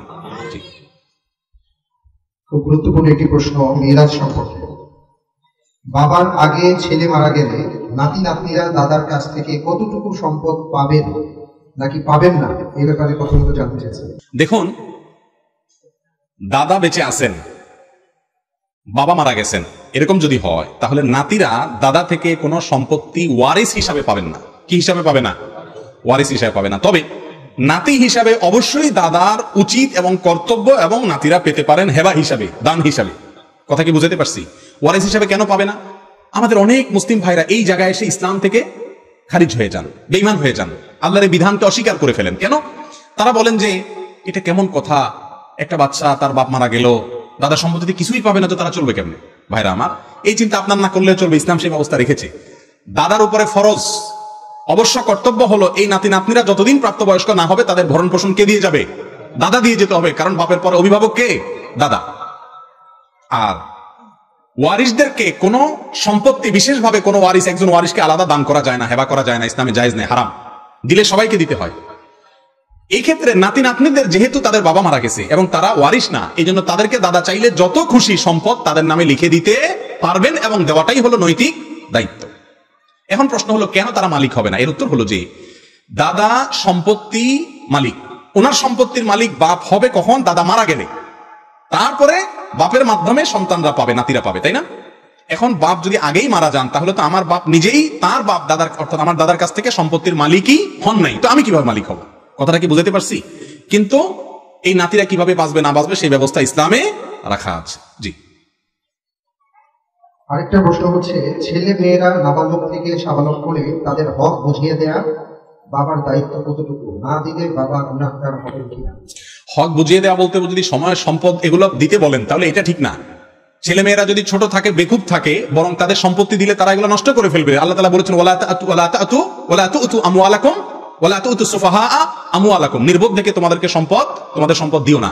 এই জন্য তাদেরকে হক বোঝানো বলতে সম্পদ দিতে হবে না, তবে হ্যাঁ তাদের জীবনে কোনটা উচিত না, কোনটা ভালো কোনটা মন্দ এগুলো তাদেরকে বুঝাইতে হবে। সম্পত্তি বাবার মৃত্যুর পরে পাবে, হ্যাঁ বাবার জীবদ্দশায় ভাগ করতে পারে, যদি মৃত্যুর পরে জুলুম হবে এই আশঙ্কা থাকে। জি। ফজরের নামাজের পর নফল নামাজ পড়া যাবে কিনা? ফজরের নামাজের পর কোনো নফল নামাজ নাই। রাসূল করিম সাল্লাল্লাহু আলাইহি ওয়াসাল্লামের হাদিসে সুস্পষ্টভাবে বলা আছে লা সালাতা বাদাল ফজরি আও কামা ক্বালা আলাইহিস সালাম, ফজরের পরে আসরের পরে কোনো নামাজ নাই। অর্থাৎ আসরের পরে সূর্য ডুবার আগ পর্যন্ত আর ফজরের পরে সূর্য ওঠার আগ পর্যন্ত কোনো নফল নামাজ নাই। এটা একটা জিকির আজকার তাসবিহ করার সময়। জি। স্বামী যদি বিদেশে থাকে আর স্ত্রীর খবর না নেয় তখন স্ত্রীর কি করা উচিত? অনেক কুলাঙ্গার স্বামী এরকম আছে যে বিদেশে পড়ে থাকে, স্ত্রীর কোনো খোঁজ খবর নেয় না। যদি এরকম কোনো স্বামী থাকে তাহলে স্ত্রী অভিভাবকদের মাধ্যমে তাকে প্রেসার দিবে। যদি সে কোনোভাবেই তার দায়িত্ব না নেয় আর কাবিননামার 18 নম্বর কলাম পূর্ণ করে সেখানে স্বাক্ষর স্বামী স্ত্রী উভয় করে থাকে আগদের পরে, তাহলে যথাযথ নিয়মে ওলামাদের মাধ্যমে, মুরব্বিদের মাধ্যমে, উভয় পক্ষের অভিভাবকদের মাধ্যমে অথবা আদালতের মাধ্যমে বিবাহ বিচ্ছেদের উদ্যোগ নিতে পারেন। অবশ্যই আলেমদের সাথে পরামর্শ করে নেবেন, যাতে এমন না হয় যে আপনি বিবাহ বিচ্ছেদের উদ্যোগ নিয়েছেন কিন্তু শরীরভাবে বিবাহ বিচ্ছেদ হয় নাই। সেই সুযোগ আছে, কিন্তু এটা হবে শেষ চিকিৎসা। আগে সমাধানের জন্য সব রকমের উপায়গুলো অবলম্বন করবেন। জি। স্ত্রী অসুস্থ থাকার কারণে যদি বাচ্চা সহ স্ত্রীকে চলে যেতে বলা হয় তখন স্ত্রীর কি করা উচিত? এরকম যদি কোনো পুরুষ করে যে স্ত্রী অসুস্থ দেখে বললো যে বাচ্চা নিয়ে চলে যাও, তাহলে সে পুরুষ তো আল্লাহর জমিনে সবচেয়ে জালিম, সবচেয়ে অবিবেচক এবং সবচেয়ে বড় অত্যাচারী এবং গুনাহগার পাপী মানুষদের অন্তর্ভুক্ত। স্ত্রী এরকম পাপীর বিরুদ্ধে যত রকমের ব্যবস্থা আছে সব নিতে পারবে এবং তাকে সোজা করার জন্য যত ওয়ে আছে সবগুলো অবলম্বন করতে পারবে। কোনোটা যদি না হয় এক্ষেত্রেও তিনি চাইলে বিচ্ছেদের পথে হাঁটতে পারবেন। জি। আমাদের একজন ভাই প্রশ্ন করেছেন, কোরআনে ওয়াইনকে হারাম করা হয়েছে কিন্তু হুইস্কি, মদ, বিয়ার এইগুলোর কথা ক্লিয়ার করে বলা হয় না। যদি এই কথাগুলো একটু ক্লিয়ার করে বলতেন। আপনারা শুনেছেন আমাদের আব্দুল্লাহ সাইফুল্লাহ ভাই বলেছেন একটা গ্রুপ বাইর হয়েছে যাদের নাম হলো আহলে কোরআন। বাংলাদেশে অবশ্য তারা নিজেদেরকে এই নামে পরিচয় দেয় না, তাদের বাংলাদেশের নাম হলো কোরআন রিসার্চ ফাউন্ডেশন, QRF। অনেক বক্তার নামের শেষে দেখবেন সদস্য QRF, মানে কোরআন রিসার্চ ফাউন্ডেশন। এই ফাউন্ডেশনের কাজ হলো মানুষকে নবী করিম সাল্লাল্লাহু আলাইহি ওয়াসাল্লামের হাদিস থেকে দূরে সরানো, কারণ হাদিস থেকে দূরে সরাতে পারলে মুসলমান এমনিই আস্তে আস্তে বেঈমান হয়ে যাবে। তো এই সমস্ত লোকগুলোর এরকম উদ্ভট অনেক প্রশ্ন অনেক সময় থাকে। যিনি প্রশ্ন করেছেন সে ভাই হয়তো সেরকম না, কিন্তু সচরাচর এরকম প্রশ্ন থাকে। দেখুন, আল খামারু মা ইউখামিরুল আকলা, কোরআনে আল্লাহ তাআলা খামার নিষেধ করেছেন। খামার, খামার শব্দ বলতে কি বোঝানো হয়েছে তার সংজ্ঞা বলা হয়েছে যেটা মানুষের মাথা নষ্ট করে দেয়, সেন্স নষ্ট করে দেয়, মানুষের ভিতরে মাতলামি এনে দেয়, এই সবগুলাই খমর। আর সেই খমরকে আল্লাহ বলেছে ইন্নামাল খামারু ওয়াল মাইসির ওয়াল আনসাবু ওয়াল আজলামু রিজসুম মিন আমালিশ শাইতানি ফাজতানিবু, এগুলো সব মদ জুয়া, এগুলো হারাম কাজ। অতএব মদ বলতে শুধুমাত্র হুইস্কি বলেছে, ওয়াইনের কথা বলে না ভাই, ওয়াইন বলছে হুইস্কি বলে এমন না। যা মানুষের মধ্যে মাতলামি সৃষ্টি করে তার সবই কি মদ এবং হারাম। জি। কোন ব্যক্তি কি নিজেকে রাসূল সাল্লাল্লাহু আলাইহি ওয়াসাল্লামের গোলাম দাবি করতে পারবে? অনেক গুরুত্বপূর্ণ একটা প্রশ্ন ভাই। অনেকে আমাদের সমাজে আজকাল দেখা যায় যে আব্দুল নবী তার নাম, আব্দুর রসুল তার নাম, আছে না নাই? আবার অনেকে বলে আমি নবীর গোলাম, আমি রসুলের গোলাম। গোলাম শব্দের অর্থ যদি দাস হয়, ফার্সিতে এবং উর্দুতে গোলাম মানে দাস, আর আরবিতে গোলাম মানে শিশু, ছোট বাচ্চাকে বলা হয় আরবিতে গোলাম। তো আপনি যদি বলেন আপনি নবীর গোলাম, তাহলে আপনি নবীর বাচ্চা, এটা তো হওয়ার কোনো যুক্তি নাই, কারণ আপনি বুড়া মানুষ কিভাবে নবীর বাচ্চা হন? আর নবীর বাচ্চা তো সুযোগই নাই, 1400 বছর আগে তিনি চলে গেছেন। অতএব আরবি গোলাম হওয়ার তো প্রশ্নই নাই। আর যদি বাংলা বা উর্দু বা ফার্সিতে যে গোলাম বলা হয় অর্থাৎ কৃত দাস, তাহলে আমরা সবাই কার দাস? আল্লাহ। রাসূলের দাস বললে সেক্ষেত্রে আপনি রাসূলকে আল্লাহর জায়গা নিয়ে গেলেন, যেটা শিরক। ওই যে শিরক হলো সবচেয়ে ভয়াবহ বিষয়। এজন্য আমরা রাসূলের গোলাম বলতে পারি না, আমরা বলতে পারি কার গোলাম? আল্লাহর গোলাম, রাসূলের উম্মত। রাসূলের কি? উম্মত। জি। ইমামতি ও কোরআন শিক্ষা দিয়ে টাকা নেওয়া জায়েজ আছে কিনা, বা এটা যৌক্তিকতা আছে কিনা? জি ভাই, ইমামতি এবং টাকা, এই কোরআন শিক্ষা দিয়ে টাকা নেওয়া জায়েজ। আপনারা বলবেন হুজুর ওয়াজ করতে আসছেন, আপনি তো এই কথা বলবেনই। দেখেন ভাই, আবু বকর সিদ্দিক রাদিয়াল্লাহু তাআলা আনহু ইসলামী রাষ্ট্রের দায়িত্ব যখন পাইছেন, খেলাফত পাইছেন, তখন তিনি রাষ্ট্র পরিচালনা করছেন। এরই মধ্যে একদিন দোকান খুলতে যাচ্ছেন। তখন এইটি সম্ভবত বুখারীতে বর্ণিত হয়েছে এবং ডক্টর আলিয়া সাল্লাবি তার ইতিহাসের বেশ কয়েকটা বইতে উল্লেখ করেছেন। পথে ওমর রাদিয়াল্লাহু তাআলা আবু উবাইদুল জাররাহ রাদিয়াল্লাহু তাআলা দেখছেন, দেখে বলছেন যে আপনি কই যাচ্ছেন খলিফাতুল মুসলিমিন? বলে যে দোকান খুলতে যাচ্ছি বাজারে, আমার ব্যবসা খুলতে যাচ্ছি। বলে যে আপনি যদি ব্যবসা খুলতে যান রাষ্ট্র দেখবে কে? তো উনি বললেন যে ভাই আমার তো পরিবার আছে, তোমাদের রাষ্ট্রের জন্য যদি সারাদিন ব্যয় করতে হয় বা পুরো সময় দিতে হয় তো আমার পরিবার কিভাবে চলবে? তখন খলিফাতুল মুসলিমিন ওমর ইবনুল খাত্তাব রাদিয়াল্লাহু তাআলা আনহু, আবু উবাইদুল জাররাহ রাদিয়াল্লাহু তাআলা তখনকার অর্থমন্ত্রী, তাদের পরামর্শে আবু বকর রাদিয়াল্লাহু তাআলাকে রাষ্ট্রের কোষাগার থেকে ভাতা দেওয়া হতো ইসলামী রাষ্ট্র পরিচালনার বিনিময়ে। কোরআন হাদিস কি সাহাবীরা বেশি বুঝছেন না আমরা বেশি বুঝছি? কোনো সন্দেহ আছে? যাদের সামনে কোরআন নাজিল হয়েছে ওনারা বেশি বুঝছেন না আমরা বেশি বুঝছি? তো তারা যদি দিনই কাজ, এমন কোন দিনই কাজ যে কাজের জন্য সারাটা দিন ব্যয় করতে হয় বা অন্য কাজ করলে আর এটা হয় না, সেরকম কাজ করে বিনিময় নেওয়াকে জায়েজ বলেছেন। অতএব কোরআন হাদিসের শিক্ষা দিয়ে অথবা ইমামতি করে টাকা নেওয়া জায়েজ আছে। এটা না জায়েজের ফতোয়া এদেশের সবচেয়ে জোরালো ভাবে যারা দেয় তাদের নাম হলো হেজবুত তাওহীদ। একটু আগে যে গ্রুপটার কথা বলছি, এরা আলেমদেরকে গালি দিয়ে বলে ধর্ম ব্যবসায়ী। আমার প্রশ্ন হলো, হেজবুত তাওহীদের যে কোটি কোটি টাকার বই পুস্তক বিতরণ, এটা সেটা এই সমস্ত সম্মেলনের খরচের টাকা, এটা কোত্থেকে আসে? এর কোনো উত্তর আছে? একটা মাহফিল করতে আমাদের গ্রামের মানুষ কত কষ্ট হয়, আর এরা এক একটা প্রোগ্রাম করে, এদের কোনো অনুসারী নাই, কিন্তু কোটি কোটি টাকা কোত্থেকে পায়? সব ইহুদি খ্রিস্টানদের এজেন্ট। মুসলমানদের মধ্যে আলেমদের প্রতি ভীতশ্রদ্ধা ভাব তৈরি করার জন্য ইচ্ছাকৃত পরিকল্পিতভাবে তারা এই সমস্ত এই ধর্ম ব্যবসায়ী বলে আলেমদেরকে গালিগালাজ করে, যাতে করে মানুষ আলেমদের থেকে ভীতশ্রদ্ধা হয়ে যায়। ইমাম সাহেবরা যদি বলেন যে বেতন টেতন দেবো না, আপনি কাজ কাম করেন আর আইসা অবসর সময় ইমামতি করেন, তখন মসজিদগুলোর কি অবস্থা হবে বলেন? মসজিদগুলোতে কোনো জামাত হবে ঠিক মতো? জোহরের নামাজ দেখা গেল 1:30 জামাত, ইমাম সাহেব 2টার পরে আসবে, বলবে যে আমি খেতে কাজ করতেছিলাম। আপনার কিছু বলার অধিকার থাকবে? এই জন্য এটা জায়েজ আছে ইসলামের স্বার্থে। জি। হাফ হাতা কাপড় গায়ে দিয়ে নামাজ পড়লে কতটুকু শরীয়ত সম্মত? নামাজ হয়ে যাবে হাফ হাতা জামা গায়ে দিয়ে পড়লে, কিন্তু এটা অনুচিত। বিশেষ করে এমন কাপড় পরে নামাজ পড়া অনুচিত যে কাপড় পরে আপনি সম্মানজনক কোথাও যান না। আল্লাহ তাআলা বলেছেন, ইয়া বানি আদম খুযু যিনাতাকুম ইনদা কুল্লি মসজিদ, আই ইনদা কুল্লি সালাহ। প্রত্যেক নামাজের সময় তোমরা সুন্দর কাপড় চোপড় পরো। এইজন্য আল্লাহর সামনে যাওয়ার সময় সুন্দর করে পড়বেন। অনেকে দেখবেন বাহিরে মাশাআল্লাহ স্যুট বুট পরে যায়, সুন্দর করে সেজে গুজে যায়, নামাজে দাঁড়ানোর সময় একটা গেঞ্জি আর একটা লুঙ্গি পরে দাঁড়ায় যায়। এটা উচিত না। সুন্দর স্মার্ট পোশাক আশাক পরে আল্লাহর সামনে দাঁড়াবেন। আল্লাহর দরবারে দাঁড়াচ্ছেন আপনি। প্রিয় ভাইরা, আমার প্রশ্ন উত্তর আমার মনে হয় শেষ করা দরকার। অনেক সময় হয়েছে, ভাইরাও বিরক্ত হয়ে গেছেন, আমার মনে হয় আজকে রাখা দরকার। প্রশ্ন কি আর হবে? শুনেন, চিল্লাইতেছেন তো 10-20 জনে, বাকি মুরব্বীদের তো কষ্ট হইতেছে। চালাবো আমরা আসলে? আচ্ছা দেন, একটু তাড়াহুড়া করে শেষ করে দিই ইনশাআল্লাহ। 10 থেকে 15 মিনিটের মধ্যে আমরা শেষ করতেছি ইনশাআল্লাহ। জি জি জি। দাড়ি রাখার বিধান সম্পর্কে কিছু বলুন। দাড়ি রাখা পুরুষদের জন্য, পুরুষদের দাড়ি উঠলে সে দাড়ি রাখা ওয়াজিব। রাসূল করিম সাল্লাল্লাহু আলাইহি ওয়াসাল্লাম নির্দেশ করেছেন, আফুল লুহা আরফুল লুহা, তোমরা দাড়িকে ছেড়ে দাও, দাড়িকে লম্বা করো। এই জন্য দাড়ি কাটা ছাঁটা, দাড়ি ছোট করা, এটা ইসলামী শরীয়তে কি নাই? জায়েজ নাই। দাড়ি লম্বা করতে হবে। জি। মাহফিলের ফান্ডের টাকা নিয়ে জনকল্যাণমূলক কাজে ব্যয় করা যাবে কিনা? দেখুন, দানকারী যেই খাতে দান করবে সেই খাতেই খরচ করতে হবে। এটা হলো মূল মাসআলা। নসুল ওয়াকিফে কানাসিস শারিআ, একটা মূলনীতি, ফতোয়ার একটা মূলনীতি হলো এটা। যিনি দান করবেন তিনি যে জন্য দিবেন সেই খাতেই ব্যয় করতে হবে। মাহফিলের জন্য টাকা দিলে মাহফিলের কাজে ব্যয় করবেন। হ্যাঁ, মাহফিলের সব কাজ করার পরে উদ্বৃত্ত টাকা যদি থাকে সেটা মাহফিল সংশ্লিষ্ট বা আশপাশের কোনো উন্নয়নমূলক কাজে ব্যবহার করা যাবে। কিন্তু অনেক মাহফিল আলারা ইচ্ছাকৃত মাহফিলের কথা বলে লাখ লাখ টাকা উঠায়, তাদের ধান্দাই হলো যে সামান্য কিছু খরচ করে বাকিগুলো আমরা নিজস্ব খাতে খরচ করব। এটা জায়েজ নাই। জি। প্রভিডেন্ট ফান্ডে 10% করে 10% করে তারা টাকা রাখছেন, পরবর্তীতে 13% সুদ আকারে তাদেরকে দেওয়া হবে। এটা হালাল কিনা? কারণ সেখানে একটা অপশনও আছে যে সুদ তিনি নাও নিতে পারবেন। দেখুন, প্রভিডেন্ট ফান্ড, সরকারি প্রভিডেন্ট ফান্ড, যেটা জিপিএফ বলে, জেনারেল প্রভিডেন্ট ফান্ড, এই প্রভিডেন্ট ফান্ডের কিছু অংশ কেটে রাখা হয় বাধ্যতামূলক। এটা চাকরিজীবীর হাতে না, বাধ্যতামূলক সরকার কেটে রাখে এবং তার সঙ্গে অতিরিক্ত যোগ করে টাকা দেয় চাকরি শেষে। এটা সে চাকরির মধ্যে চাইলেও আর নিতে পারে না, চাকরি শেষ হওয়ার আগ পর্যন্ত পায় না। এখানে অতিরিক্ত অংশ যেটা দিচ্ছে গভর্নমেন্ট, সেটাকে সুদ বলেই দেয়, কিন্তু তারপরেও এদেশের বেশিরভাগ বিদগ্ধ আলেমদের ফতোয়া হলো সেটা সুদ হবে না। মাওলানা আব্দুল মালিক সাহেব, মুফতি মনসুরুল্লাহ সাহেব, ডক্টর খন্দকার আব্দুল্লাহ জাহাঙ্গীর রাহিমাহুল্লাহ সহ বড় বড় উলামাদের ফতোয়া হলো এই প্রভিডেন্ট ফান্ডের বাধ্যতামূলক কেটে নেওয়া টাকাটার অতিরিক্ত যে টাকা দিবে গভর্নমেন্ট, সেটা গভর্নমেন্ট সুদ বলে দিলেও সেটা সুদ হবে না। কেন সুদ হবে না? কারণ সুদ হলো আমি স্বেচ্ছায় যখন কোনো টাকা রাখবো বেনিফিটের আশায় নির্দিষ্ট হারে, সেটা হবে সুদ। কিন্তু এখানে আমি টাকা রাখি নাই, তো আমার রাখা ছাড়া আগে থেকেই রেখে দেওয়া হয়েছে, কেমন যেন আমার বেতনই কম দেওয়া হয়েছে, দেওয়ার সময় আবার আমাকে বাড়িয়ে দেওয়া হয়েছে। এটা সম্পূর্ণ তার ইখতিয়ার, আমি নিজে এখানে দিতে যাই নাই, অতএব এটা সুদ হবে না। তবে এটা নির্দিষ্ট হার সম্ভবত 10% এরকম, তারপরে অতিরিক্ত অংশ কাটাইতে পারেন চাকরিজীবী কর্মকর্তা কর্মচারী, সেটা তিনি ইচ্ছা করলে কাটাইতে পারেন, ইচ্ছা করলে নাও পারেন। সেটার এগেইনস্টে যেটা আসবে সেটা অবশ্যই সুদ হিসাবে বিবেচিত হবে, সেটা জায়েজ নাই।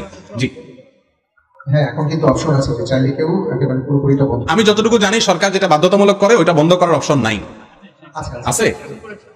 যদি এখন করে থাকে তো আলহামদুলিল্লাহ, তাহলে তো আর নেওয়া জায়েজ নাই, তাহলে তো এটা বন্ধ করে ফেলবে। জি শাইখ, আলেমদের নামের আগে আমরা দেখি মাওলানা শব্দ ব্যবহার করা হয়, এটা শিরক।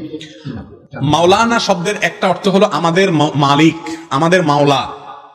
মাওলা শব্দের অনেক অর্থ আছে। মাওলা শব্দের অর্থ অভিভাবক হয়, মাওলা শব্দের অর্থ বন্ধু হতে পারে, মাওলা শব্দের অর্থ আজাদকৃত দাস হতে পারে, মালিক হতে পারে, অনেক অর্থ হতে পারে। আমরা আলেমদেরকে সম্মান করে পাক ভারত মহাদেশে এবং মিশরে এবং অনেক দেশে আলেমদেরকে সম্মান করে বলি মাওলানা, তার মানে আমাদের অভিভাবক, আমাদের গার্ডিয়ান। এই অর্থে মাওলানা বললে সেটা শিরক হওয়ার কোনো কারণ নাই। সৌদি আরবের সর্বোচ্চ উলামা পরিষদের সদস্য, উলামা পরিষদের প্রধান এবং ফতোয়া বিষয়ক স্থায়ী কমিটির প্রধান এবং সাবেক গ্র্যান্ড মুফতি শেখ আব্দুল আজিজ বিন আব্দুল্লাহ বিন বাজ রাহিমাহুল্লাহ তার এক ফতোয়াতে এই বিষয়টি আলোকপাত করেছেন। বিধায় অনেক ভাইরা আছেন মাওলানা বললে বলে হ্যাঁ আমাদের মাওলা তো আল্লাহ, আবার হুজুরদের কেমনে মাওলানা বলে, এগুলো ভুল ধারণা। মাওলা শব্দের অনেক অর্থ আছে। হুজুরদেরকে কেউ আল্লাহকে যে অর্থে মাওলা বলে ওই অর্থে হুজুরদেরকে কেউ মাওলানা বলে না। জি ঘুষ দিয়ে যদি সরকারি চাকরি নেয় তাহলে তার মাসিক বেতন হালাল হবে? ঘুষ দিয়ে যদি চাকরি নেয় তাহলে পরবর্তীতে উপার্জিত অর্থ মাসিক পারিশ্রমিক যেটা নেয় সেটা হালাল হবে কিনা? উত্তর হলো হালাল হবে। কেন হালাল হবে? কারণ হলো শুরুতে তিনি ঘুষ দিয়েছেন, এটা অন্যায় কাজ করেছেন, হারাম কাজ করেছেন। বাধ্য হয়ে যদি দেন তাহলে তো সেটা জায়েজ আছে, আর যদি বাধ্য হয়ে না দেন এমনিই দেন নিজে সেদে ঘুষ, অথবা তার জন্য একটা বাধ্যবাধকতা নেই তারপরে তিনি ঘুষ দিয়ে চাকরি নিয়েছেন, তাহলে তিনি হারাম কাজ করেছেন, একটা অপরাধ তিনি করেছেন। কিন্তু এর কারণে তার সারা জীবনের উপার্জন হারাম হয়ে যাবে না, কারণ প্রতি মাসে তিনি যে বেতনটা পান এটা কিসের বিনিময়ে পান? তিনি যে পরিশ্রম করেন তার বিনিময় পান। তিনি যে কাজটা করছেন সেটা যদি বৈধ হয় তাহলে তার পারিশ্রমিক কি হবে? ইনশাআল্লাহ হালাল হবে। একই কথা বলে রাখি, বেশিরভাগ পরীক্ষার্থীরা কম বেশ পরীক্ষার সময় নকল সকল আশেপাশে দেখা 2 নম্বরই করে লিখে পরীক্ষা দিচ্ছেন, ঠিক না? ঠিক, হ্যাঁ ঠিক বলতেছেন, কারণ করছেন জানেন তো। তো যাই হোক, এরকম যদি আকাম কুকাম করে পরীক্ষা পাশ করেন তাহলে আপনি গুনাহের কাজ করেছেন, আমানতের খেয়ানত করেছেন, কিন্তু তাই বলে আপনার সারা জীবন উপার্জন কি হবে না? হারাম হয়ে যাবে না। জি কি আমল করলে তাকদীর পাল্টানোর জন্য একমাত্র আমল হলো দোয়া। একটা হাদিস রয়েছে লা ইয়ারুদ্দু তাকদীর ইল্লা বিদুআ, দোয়ার মাধ্যমে তাকদীর পরিবর্তন হয় আল্লাহর কাছে। তবে হ্যাঁ, কিছু তাকদীর আছে যেগুলো দোয়ার মাধ্যমে পরিবর্তন হয়, আবার তাকদীরে মুবরাম এক প্রকার তাকদীর আছে যেগুলো কোনো দ্বারা পরিবর্তন, কিছু দ্বারা পরিবর্তন হয় না। হায়াত, রিজিক এগুলো দোয়ার মাধ্যমে পরিবর্তন হয় এবং অনেক তাকদীর পরিবর্তন হয়। জন্য আল্লাহর কাছে দোয়া বেশি বেশি করে করতে থাকতে হবে। জি জি অনেক টাকা আত্মসাৎ করে সংসারে খরচ করে ছেলেকে আলেম বানিয়েছেন, হাফেজ বানিয়েছেন, এই ছেলে তো তার মা বাবাকে জান্নাতে নিয়ে যাবেন, তো তিনি জান্নাতে যাবেন কিনা জানতে চাওয়া হয়েছে।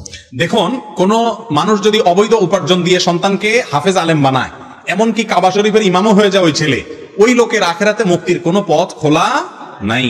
মুক্তির একমাত্র পথ হলো যে অবৈধ উপার্জন করেছেন সেটা যাদের অর্থ তাদের কাছে ফেরত দিয়ে আসতে হবে, অন্যথায় তাদের পক্ষ থেকে দান করে দিতে হবে। এরপরে যে আল্লাহর কাছে তওবা করলে সেটা ক্ষমার আশা করা যেতে পারে। অন্যের অর্থ আত্মসাৎ করে রেখে এরপর আপনি হাজী সাহেব, গাজী সাহেব, মাওলানা, আলেমের বাপ, হাফেজের বাপ, মুফতি সাহেবের বাপ, খতিব সাহেবের বাপ, এমনকি মক্কার ইমাম সাহেবের বাপ হইলেও কোনো লাভ হবে না। তার সন্তানরা যদি আলেম ওলামা হয়, হাফেজ হয়, তো সন্তানদের কোনো দোষ নাই, তাদের পিছনে নামাজ হবে, অসুবিধা নেই। জি পরিবার যদি মেনে না নেয় পছন্দের মানুষকে বিয়ে করা যাবে? দেখুন, যুবকরা সবসময় ভালো করে বুঝবেন, যুবক যুবতী সবার জন্যই বিবাহ করবেন মা বাবা এবং মুরব্বীদের তাদের পছন্দে, তাদের পরামর্শের ভিত্তিতে। হ্যাঁ, কোন কোন ক্ষেত্রে মা বাপ উল্টাপাল্টা বা বুঝেন না, সেক্ষেত্রে আপনি এককভাবে তাদের মতের বিরুদ্ধে যে সিদ্ধান্ত নিতে পারেন। মা বাপ চায় যে আপনি দিনদার মেয়ে দেখেন না, আপনি শুধুমাত্র দুনিয়া দেখেন, তাহলে সেক্ষেত্রে মা বাবার চাহিদাকে আপনি অ্যাভয়েড করতে পারেন। কিন্তু সচরাচর এবং সাধারণ অবস্থাতে অবশ্যই অভিভাবককে সম্মতিতে এনে বিয়ে করা উচিত। তথাকথিত আগে থেকে পছন্দ করে তথাকথিত প্রেমের বা নিজের পছন্দের বিয়েগুলোতে বেশিরভাগ সময় শান্তি হয়, ঠিক না? ঠিক বলেন। আগে থেকে যারা গেট টুগেদার এটা সেটা করে নেয় এরপরে বিয়ে করে, এগুলো বেশিরভাগ ক্ষেত্রে দেখবেন দাম্পত্য জীবনে কি নাই? শান্তি নাই। এই জন্য কোন মেয়ে ভালো হবে না হবে, আপনি যুবক মানুষ, শুধু আপনার দেখতে সুন্দর হলে আপনি পাগল হয়ে যান, আপনার মাথা নষ্ট হয়ে যায়। কিন্তু আপনার বাবা, আপনার মা বহু বিবাহ তারা দেখেছে, বহু বিবাহের ভঙ্গ হওয়া তারা দেখেছে, তারা অনেক অভিজ্ঞ, এই জন্য তাদের প্রতি আস্থা রাখবেন। হ্যাঁ, বাপমা যদি কম বুঝেন, মামা আছেন, চাচা আছেন, দাদা আছেন, বড় ভাই আছেন, যারা মাথাওয়ালা, বুদ্ধিমান এবং দিনদার, তাদের সাথে পরামর্শ করে বিয়ে করবেন, একাকী সিদ্ধান্ত নিতে যাবেন না। জি। ইসলাম ধর্ম একটি, কিন্তু মাসালার ক্ষেত্রে এত ভিন্নতা কেন? ভাই, মাসআলার ক্ষেত্রে ভিন্নতা কেন? তার কারণ হলো ধর্ম বুঝার ক্ষেত্রে সবাইকে আল্লাহ তাআলা সমান বিবেক বুদ্ধি দেন নাই। যতজন তত মত। আল্লাহর একটা নির্দেশ মানতে গিয়ে, বুঝতে গিয়ে এক একজন এক এক রকম বুঝতে পারেন কি পারেন না। রাসূল করিম সাল্লাল্লাহু আলাইহি ওয়াসাল্লামের যুগে বনি কুরাইজাতে গিয়ে নামাজ পড়ার জন্য সাহাবীদেরকে পাঠাইছেন, আসরের নামাজ। পথে কিছু সাহাবী বলছেন যে আসর ওয়াক্ত শেষ হয়ে যাচ্ছে, আমরা পড়ে ফেলি, তারা পড়ে ফেলছেন। আবার কিছু সাহাবী বলছেন যে ওয়াক্ত যাক না যাক আমাদের দেখার দরকার না, নবী বলছেন নবীর কথা মানাই ইসলাম, অতএব আমরা সেখানে গিয়ে পড়বো। দুই গ্রুপ দুই রকম করছে। নবীজির কাছে এসে গল্প শোনার পরে তিনি বলছেন তিনি কাউকে ভৎসনা করেন না, তার মানে দুজনেরটাই ঠিক আছে। তাহলে সাহাবীদের যুগে মতপার্থক্য ছিল কি ছিল না? আলেম ওলামাদের মধ্যে বুঝের মতপার্থক্য থাকতে পারে, আপনি দেখবেন কোরআন হাদিসের কাছে কোনটা কাছাকাছি, আপনি সেটাকে অনুসরণ করবেন। কিন্তু মত ভিন্ন হলে আলেমদেরকে ভৎসনা করা, গালিগালাজ করা, এটা মূর্খতা ছাড়া আর কিছু নয়। জি। কাবিননামা হয়েছে তবে বিয়ে হয়নি, এখন সংসার করছে, একটি সন্তানও আছে, এ ব্যাপারে কোরআন হাদিসের সমাধান কিভাবে পাবো? লিখিতভাবে যদি কাবিননামায় স্বাক্ষর হয়ে থাকে, শুধুমাত্র মুখে বিবাহ পড়ানো, প্রস্তাব দেওয়া এবং প্রস্তাব গ্রহণ করা মুখে, এটা যদি না হয়, তাহলে সেক্ষেত্রে বিয়ে বিশুদ্ধ হবে কিনা? ইমাম মালিক, ইমাম আহমদ হাম্বল, ইমাম শাফি রাহমাতুল্লাহ মতে বিবাহ বিশুদ্ধ হবে না। ইমাম আবু হানিফা রাহমাতুল্লাহ আলাইহির বরাত দিয়ে আল মাওসুআ আল কুওয়েতিয়া আল ফিকহিয়া আল কুওয়েতিয়া নামক 45 খণ্ডের একটি ফতোয়ার কিতাব আছে। সেই ফতোয়ার কিতাবে লেখা হয়েছে যে হানাফি মাযহাব অনুযায়ী বিয়ে হয়ে যাবে যদি কাবিননামায় স্বাক্ষর হয়ে থাকে এবং সেখানে যদি প্রস্তাব এবং গ্রহণ এই কথাগুলো লেখা থাকে। কথা কি বুঝাতে পারছি? তবে বিয়ে পড়ানো মানে কিন্তু আমরা মনে করি হুজুর আসা, খুতবা দেওয়া, অনেক কিছু, এসব কিছু না। বিয়ের মতো সহজ কাজ আর কিছু না। যুবকরা শুনলে আজকাল সব বিয়ে করে ফেলবেন আকাম কুকাম না করে। বিয়েটা হলো ভাই, মহারণা ধার্য করবেন, মেয়ে পক্ষ ছেলে পক্ষকে বলবে বা এক পক্ষ অন্য পক্ষকে বলবে এত টাকা মহারণা বিনিময়ে আমি বিবাহের প্রস্তাব করতেছি। অন্য পক্ষ থেকে পাত্রী বলবে আমি কবুল করলাম, বা পাত্র বলবে আমি কবুল করলাম। দুজন সাক্ষী যদি শুনে বিয়ে হয়ে গেছে, শেষ। কত সহজ দেখছেন? বিয়ে মাত্র 1.5 মিনিটের কাজ, অথচ সেটা না করে আপনারা জিনার পথে যাচ্ছেন, বা আমরা অনেকে যাচ্ছি। আল্লাহ আমাদের হেফাজত করুন। জি। লাশ গোসল দেওয়ার পরে ঘরে রাখা যাবে কিনা জানতে চাই। লাশ মানুষ মারা যাওয়ার পরে খুব দ্রুত তাকে কবরস্থ করতে হয়। নবী সাল্লাল্লাহু আলাইহি ওয়াসাল্লাম বলেছেন আসরিউ বিল জানাজা, তোমরা জানাজা খুব দ্রুত লাশ দাফন করো। এই জন্য মানুষ মারা যাওয়ার পরে, গোসল দেওয়ার পরে দীর্ঘ সময় অপেক্ষা করা অনেকের জন্য এগুলো জায়েজ নাই, এগুলো নিষিদ্ধ কাজ। খুব দ্রুত কবরস্থ করা উচিত, বিলম্ব করা উচিত নয়। জি। কেউ যদি কারোর কোনো উপকার করে, তারপর যদি সে বলে যে আমি আল্লাহর রহমতে অমুকের উসিলায় উপকার পেয়েছি, এটা বলা যাবে কিনা, নাকি শিরক হবে? এটা ইনশাআল্লাহ বলা শিরক হবে না। আমি অমুকের মাধ্যমে উপকারটা পেয়েছি, এটাকে সুন্দর হয়, মুসলমানের ইমানের সঙ্গে সংগতিপূর্ণ হয় এভাবে বললে যে আল্লাহ তাআলা আমাকে অমুকের মাধ্যমে উপকারটা করিয়েছেন, আল্লাহ তাআলা আমাকে দিয়েছেন অমুকের মাধ্যমে, এটা বলা ভালো, এভাবে বলাটা উত্তম। তাহলে সেক্ষেত্রে ওই ব্যক্তিরও কৃতজ্ঞতা আদায় হয়, আল্লাহরও কি হয়, কৃতজ্ঞতা আদায় হয়। হাদিসে আছে মান লাম ইয়াশকুরিন নাস লাম ইয়াশকুরিল্লাহ, যে মানুষের কৃতজ্ঞতা আদায় করে না সে আল্লাহর কৃতজ্ঞতা আদায় করে না। অনেক লোক আছে আপনি তার জন্য অনেক কিছু করছেন, এরপরেও সে বলবে কি সব আল্লাহ আমাকে দিছে। কে দিছে? শুনতে খুব ভালো শোনা যাচ্ছে, আসলে এ লোক নাশকর, ঠিক না? ঠিক। আপনি এত কিছু করলেন, সে আপনার আশা থাকা উচিত না, কিন্তু তার বলা উচিত যে আপনি আমার জন্য অনেক কিছু করেছেন, আপনার মাধ্যমে আল্লাহ আমাকে দিয়েছেন, এবার বলে শিরক হবে না ইনশাআল্লাহ। জি। প্রশ্ন হলো যে বর্তমানে দেখা যাচ্ছে যে মেয়ে, মা, বাবা সবাই একসাথে মিলে টেলিভিশন দেখছে, বিভিন্ন ধরনের ভারতীয় নগ্ন সিরিয়াল গুলো দেখছে এবং ছাড়তেও পারছে না। এই ক্ষেত্রে আখিরাতে তাদের কি শাস্তি অপেক্ষা করছে? দেখুন, টেলিভিশন চ্যানেলের এখন আর প্রয়োজন হয় না। এখন মোবাইলগুলো প্রত্যেকের পকেটে পকেটেই টেলিভিশন, ঠিক না? ঠিক। এখন এই টেলিভিশনে মুনাজাত দিতে দিতে আমাদের রাত শেষ হয়। মুনাজাত দেওয়া তো বুঝেন, এই যে এইভাবে রাতের সময় এরকম ধরে রাখে, মানে মুনাজাত। এই মোবাইলের শয়তানি মুনাজাত, এটা এখন ঘরে ঘরে ঘরে ঘরে জনে জনে, ঠিক না? ঠিক। আরে মা বাপ তো পরের কথা, দুধের বাচ্চারাও কার্টুন একটা ধরাই দেওয়া লাগে, তারাও মুনাজাতে লাগাই দেয়, ঠিক না? ঠিক। গোটা পরিবার মুনাজাতে লেগে গেছে, আল্লাহর কাছে না শয়তানের কাছে। প্রিয় ভাইরা আমার, এটা আমাদের পরিবারের সম্পর্কগুলো শেষ করে দিচ্ছে।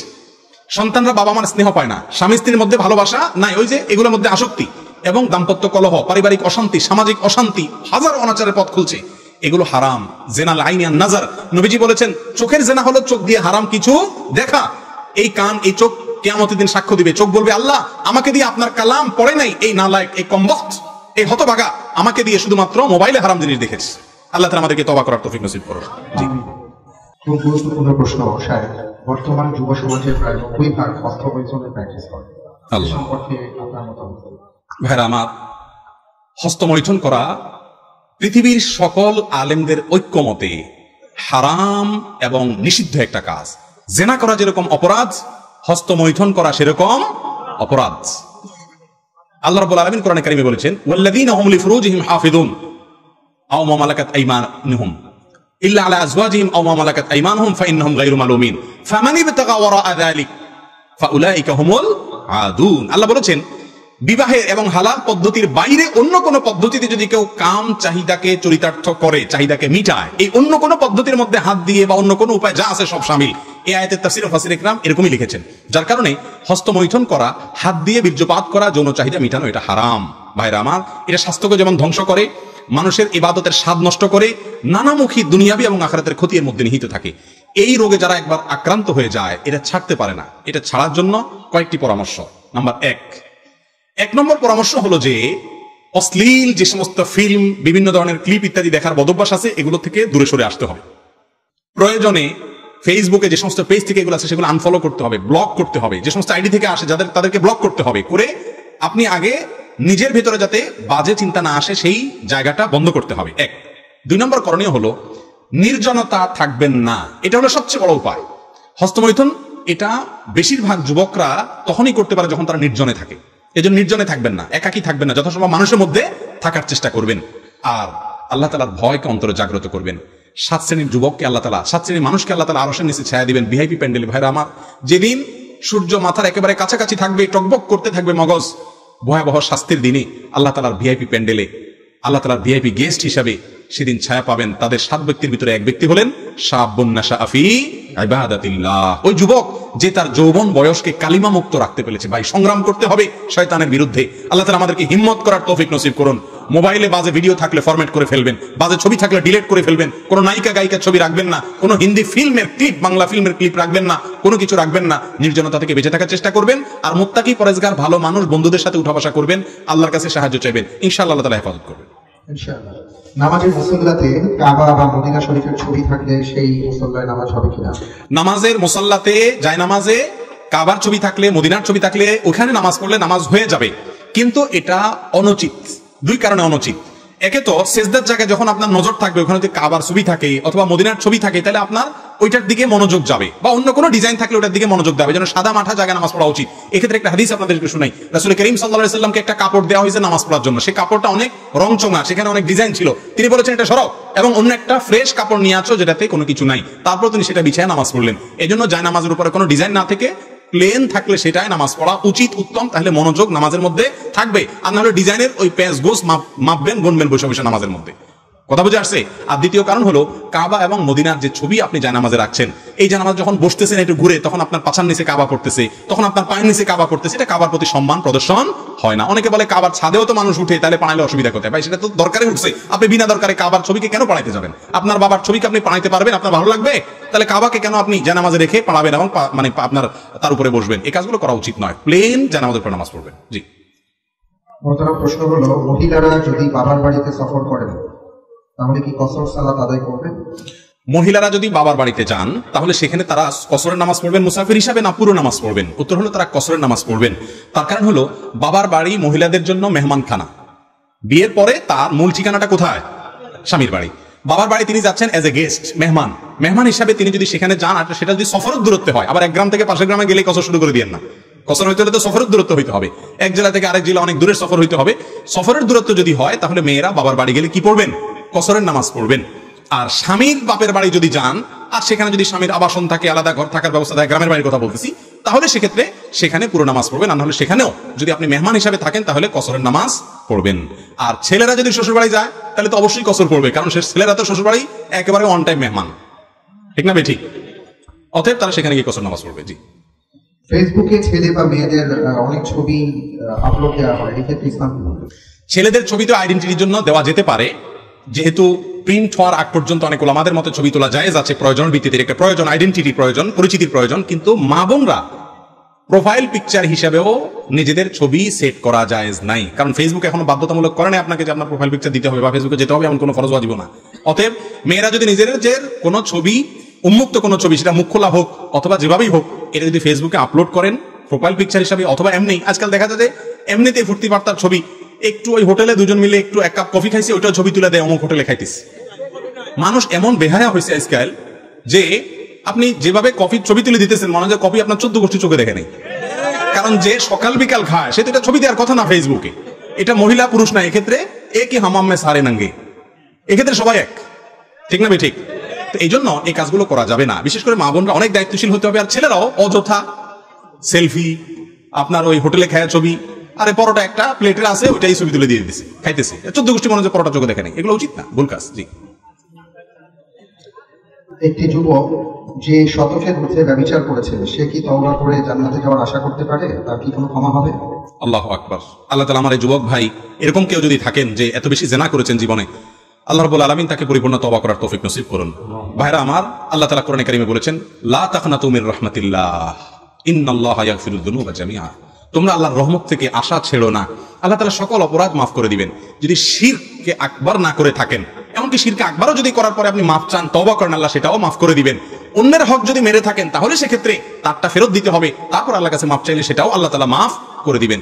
এই জন্য যদি কোনো যুবক জীবনে অনেকবার জিনা করেছেন এমন হয়, আশা ছাড়বেন না যে আপনাকে আল্লাহ তাআলা মাফ করবেন না। অবশ্যই সেও যদি তওবা করে, তওবায়ে নাসুহা, তওবায়ে নাসুহা বলতে ওই তওবাকে বলা হয় যেই তওবা হলো খাঁটি তওবা, যেই তওবা জীবনে আর ভঙ্গ করে না, মরণ পর্যন্ত ধরে রাখতে পারে, আর জীবনে সেই কাজে আসে যায় না। এরকম খাঁটি ভাবে যদি কেউ তওবা করতে পারে, আল্লাহ রাব্বুল আলামিন তার সব গুনাহ মাফ করে দিবেন ইনশাআল্লাহ।